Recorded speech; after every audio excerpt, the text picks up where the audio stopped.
உங்கள பொறுத்த வரைக்கும் இந்த கல்வியில் சிறந்த தமிழ்நாடு அப்படின்ற நிகழ்ச்சி உங்களை பொறுத்த வரைக்கும் எப்படி இருக்கு?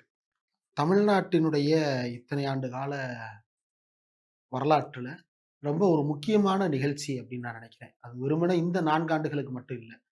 ஆ தமிழ்நாட்டுல திராவிட இயக்கங்கள் தோன்றிய காலத்திலிருந்து இப்போது வரைக்கும் செய்யப்பட்டுள்ள பல்வேறு கல்வி சார்ந்த திட்டங்களினுடைய அவுட்கம், ஒரு ஓவரால் அவுட்கமா இந்த நிகழ்ச்சிய பார்க்கலாம்.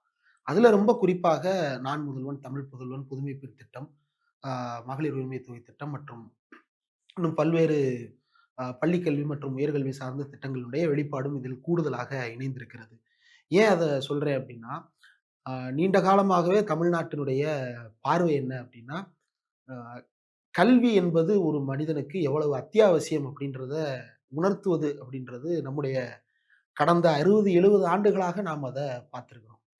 60, 70ன்றத விட 100 ஆண்டுகளாகவே திராவிட இயக்கம் தோன்றிய காலத்திலிருந்து தியாகராயர் அவர்கள் சென்னை மாநகராட்சியினுடைய மேயராக, அன்றைய மெட்ராஸ் மாநகராட்சியினுடைய மேயராக இருந்தபோது, முதல்ல ஒரு ஸ்கூலுக்கு போறாரு. அங்க வந்து அ பிளட் டெஸ்ட் எடுக்குறாங்க. எனக்கு தெரிஞ்சு ரீசென்ட்டா நம்ம ஸ்கூல்ல படிக்கும்போதெல்லாம் பிளட் டெஸ்ட் எடுக்க வருவாங்க. ஆனா 1921ல ஒரு ஆளு பிளட் டெஸ்ட் எடுத்திருக்கிறாரு அப்படின்றது வந்து ரொம்ப ஆச்சரியமான ஒரு தகவலா இருந்தது. ஏன்னா, அது குறித்தான புத்தகம் அரசு வெளியிட்ட புத்தகத்துல நான் பணியாற்றினேன்ற அடிப்படையில பல ஆவணங்கள பார்க்க முடியும். பிளட் டெஸ்ட் எடுத்து பார்த்துட்டு, இவங்களுக்கெல்லாம் வந்து உடல்ல சத்து ரொம்ப குறைவா இருக்கு அப்படின்றது 1. நம்பர் 2 என்ன நடக்குது அப்படின்னா, கம்பல்சரி எஜுகேஷன் ஸ்கீம்ன்ற பேர்ல மெட்ராஸ் எலிமெண்டரி எஜுகேஷன் ஸ்கீம்னு ஒரு ஸ்கீம் இருக்கு. ஸ்கூல்ல கண்டிப்பா கொண்டு வந்து விடணுன்றது சட்டம். ஆனா, பிள்ளைங்க வரமாட்றாங்க. ஏன் வரமாட்றாங்க? உடனே ஃபைன் போடுறாங்க அதிகாரிகள்.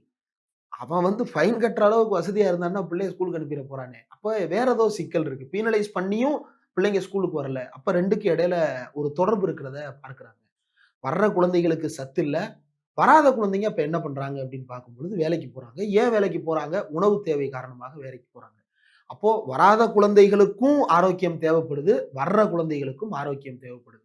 அப்ப ஆரோக்கியம் அடிப்படை, கல்வி அதனுடைய ஒரு விளைபொருளாக அவர்களுக்கு போய் சேருவது அப்படின்ற அடிப்படையில தான் பிளட் டெஸ்ட் எடுத்து யாருக்கெல்லாம் உடல்ல சத்து குறைவா இருக்கோ எல்லாரையும் ஸ்கூலுக்கு கூட்டு வந்து சேர்த்து அவங்களுக்கு மதிய உணவு குடுக்குற ஸ்கீம வந்து தியாகராயர் ஆரம்பிச்சு வைக்கிறாரு.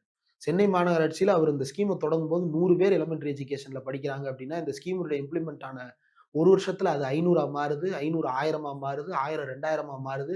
இப்படி ஒவ்வொரு ஆண்டும் அந்த திட்டம் வந்து பல மடங்கு விரிவடைந்து கொண்டே போகுது. சென்ட்ரலைஸ்டு கிட்சன் அப்பயே இருந்தது.